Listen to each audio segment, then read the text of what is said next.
আসসালামু আলাইকুম। আমি আব্দুল কাদের। স্বাগতম টেকনো খাতায়। আজ আমরা আলোচনা করব কম্পিউটার নেটওয়ার্কের একটি গুরুত্বপূর্ণ বিষয় অ্যাড্রেসিং, অর্থাৎ কিভাবে একটি কম্পিউটার বা ডিভাইস নেটওয়ার্কের মধ্যে সঠিকভাবে শনাক্ত করা যায়। নেটওয়ার্কে মূলত দুই ধরনের অ্যাড্রেস ব্যবহার হয়, প্রথমত ম্যাক অ্যাড্রেস আর দ্বিতীয়ত আইপি অ্যাড্রেস।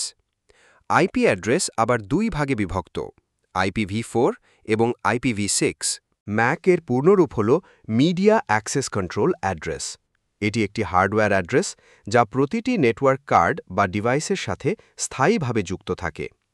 ম্যাক অ্যাড্রেস সাধারণত 12 হেক্সাডেসিমেল ডিজিট দিয়ে তৈরি হয়, যেমন 00, 1A, 2B, 3C, 4D, 5E।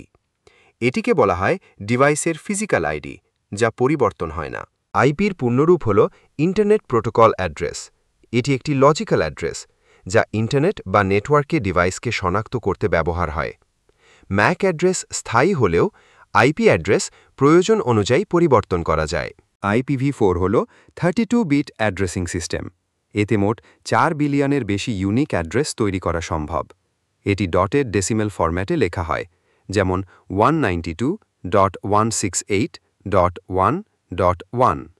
কিন্তু ইন্টারনেটের ব্যবহার বাড়ার কারণে IPv4 এখন প্রায় শেষ হয়ে গেছে। IPv6 হল 128-বিট অ্যাড্রেসিং সিস্টেম। এতে প্রায় 3.4 × 10⁻38 সংখ্যক ইউনিক অ্যাড্রেস তৈরি করা যায়।